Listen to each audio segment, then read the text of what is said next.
What is up, guys? Jason here from Garden State Koi, and today we're going to be doing a draining clean on an 11x16 pond right here at our store. So we're going to be draining clean this pond, making it look nice and perfect for the season. Me and Roberto are going to be taking care of that. So we're going to be walking you guys through the process of how exactly we drain and clean ponds, little tips and tricks in there, and we'll see what we can do to make this pond look beautiful.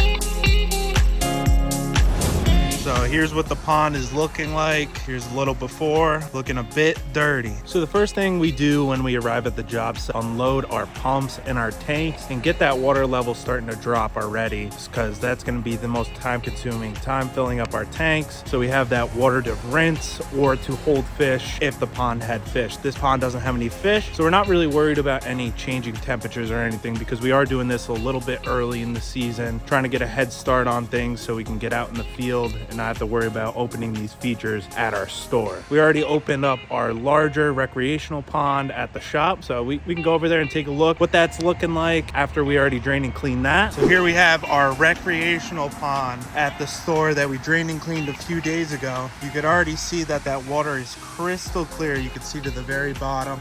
No algae, no mud, no debris anywhere. Our BioFalls over there, that's temporarily shut off.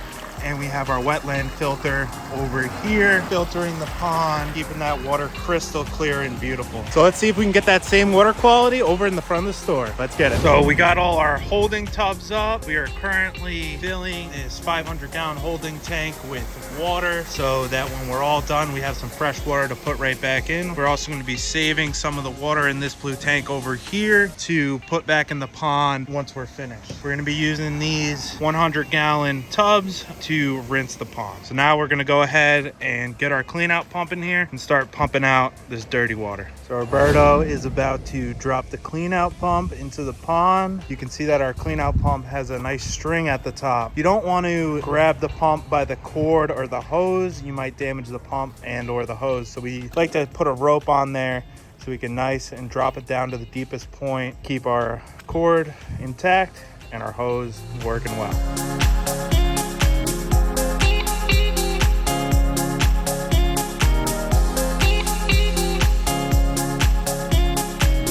Got all our holding tanks and tubs set up for all our extra water for rinsing. Right now, sometimes we like to do what is called a dirty rinse. That's when we use the remainder of the pond water to rinse down all the edges before we do the power washing, just to get any extra debris down to the bottom, making our lives a little bit easier. So now Roberto is going ahead and rinsing the stream portion, giving it a nice good pre-rinse, getting those pine needles away, getting all that stuff to the bottom of the pond where we can collect it with our nets. So now that our dirty rinse is complete, we are draining out all this muddy water from the bottom. Then we're going to be setting up the power washer and power washing all these rocks and gravel down. And we're going to pick up any large debris like that before we get that power washer going, so we can get a nice smooth rinse down into the pond afterwards, and so that this stuff doesn't clog our pumps.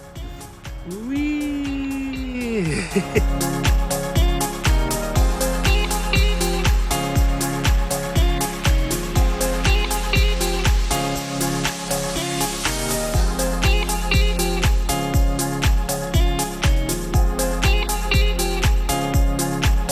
Roberto just finished power washing. It's looking nice and spotless, but we're also going to be going ahead, because a lot of water drips down from our roof. We're going to be going ahead and removing a bunch of mulch around this edge so that that mulch no longer gets washed into the pond while we get any heavy downpours. We're going to go ahead and remove all that and replace it with some gravel. For the purposes of this video, we already drained the skimmer with our shop vac right here. We can see that we already removed the pumps and the check valve right there. That is our winter attachment. Roberto's going to go ahead and remove that. That is where the check valve and the pump is going to be attached. There we have our check valve. We want to check to make sure that seal is working. That actually makes the check valve retain water. You could hear it like that by shaking it up and down, opening and closing. You look for a sweet spot.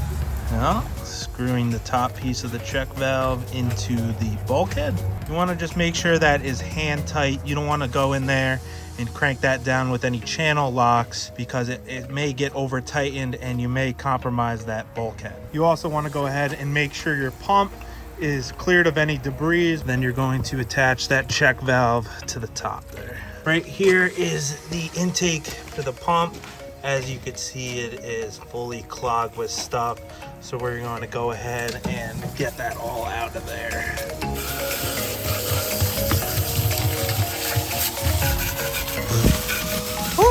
You could also use a flathead screwdriver if you have any jam parts in there. Just make sure that propeller spins nice and freely so you get that max flow on your pump. Pump is looking nice and spick and span now, so we're gonna go ahead and attach that. Gotta get our nice safety gloves on. Make sure your hands stay nice and warm. Mucho frío. Mucho frío. Go ahead, you're gonna screw that check valve directly into the pump there. Making sure not to cross thread anything. Everything should go in nice and smooth and be hand tight. You also want to go ahead and make sure on both sides of your check valve that you still have your O-rings intact. That will prevent any water from leaking out. So you're going to want to go ahead and place your skimmer rack in first, just like so. It's nice and flush on the bottom. This one is you got 1,000 skimmer box, because some people place them like that. That's one way to do it. You want to make sure you get under those two hooks. And you're going to carefully put your pump right in there, like so. Line up that check valve, and again, you're going to want to only put that hand tight. Boom. And then the next, we have our skimmer mat. We like to use these finer mats because they catch more debris than those green mats. Fit that nicely around the check valve, nice and secure. Making sure that it is all the way tucked back so you have plenty of room in that front for the skimmer basket to pop right in there smoothly. Now we have our skimmer basket. This far, make sure it fits right in there. Right in that slot. On top, got these little holes to match these posts. It should slide right in there. You shouldn't really have to force anything too hard. If you're forcing it, then either your mat or your rack is not properly placed. This basket should go right in, easy peasy, no problem. So now you have your skimmer all set up, ready to go. So we're gonna go ahead and vacuum all the water and debris out of the BioFalls here. So you wanna make sure you get all that debris out, vacuum it all up, take some out by hand.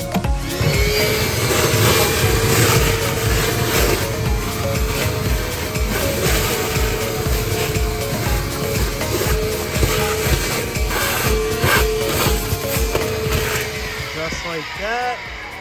Your nice clean BioFalls. You want to go ahead and take out the winter plug right there. You can see that's that white cap right there. That is what we use to close down the lines in the winter and prevent any water from getting in those lines, freezing them. So after a few cranks, just comes right undone. Similar to the skimmer, the BioFalls has a rack that you want to place at the bottom that is going to hold those filter mats. And just like that, nice and flat. Then you want to take your BioFalls mats. You're going to put those in, making sure those are nice and flat as well. So you want to make sure you put in 2 of those mats.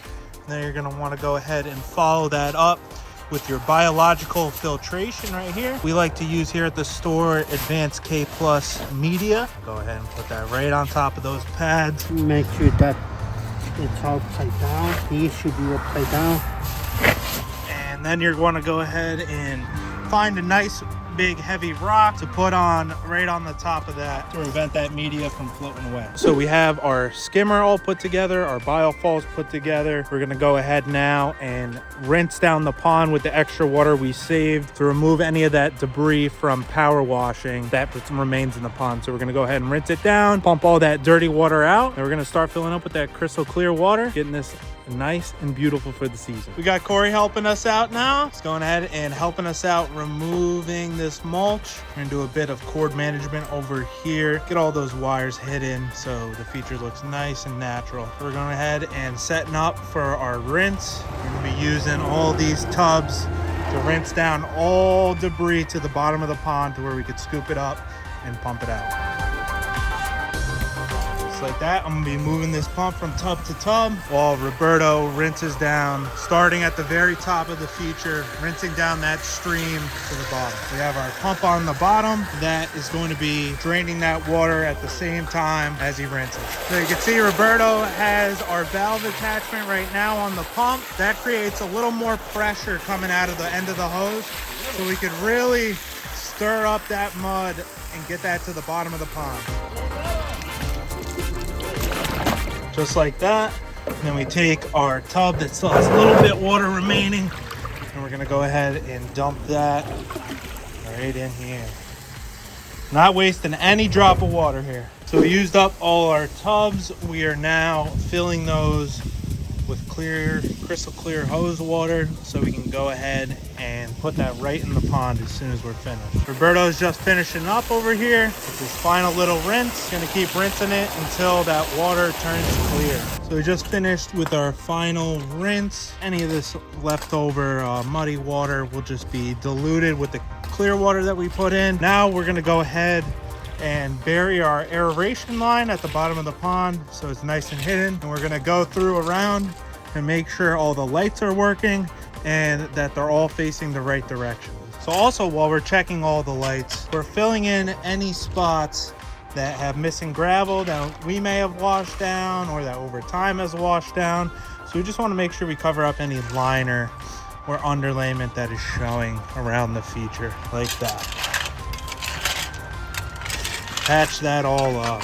So now that we got everything in order with the pond, all the lights, all the liner covered, we're gonna go ahead and start filling it up. Now we got the pond completely full. It's up and running. The water is looking a little dirty. However, this will clear up in about 24 hours and your water is gonna be nice and crystal clear.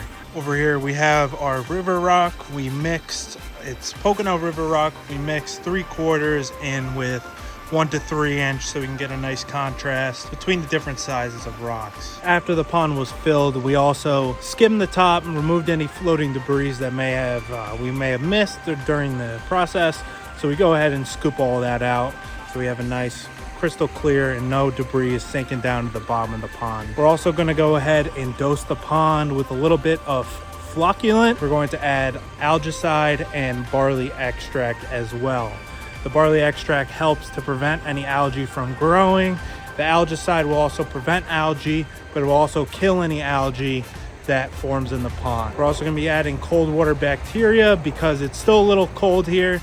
It's a little early to be opening this up, so we're going to be adding cold water bacteria to help that ecosystem start to generate and get that bacteria start to live in the BioFalls and all that media up there. We're also going to be going ahead over here and setting up our automatic doser as well as our ion gen for this feature, tidying up those wires. We got our aerator at the bottom all ready to go to the season start. So that concludes our draining clean. Thank you guys for watching. Make sure you go down below and hit that subscribe button, turn those post notifications on, and drop a like on this video if you enjoyed. If you're in the area and you want your pond draining clean this upcoming spring, feel free to visit our website or call our store, which will be linked down in the description below. Peace. What is up, guys? Jason here from Garden Star. Vacuum all the water and debris out of the BioFalls here, similar to what we did in the skimmer. The scummer.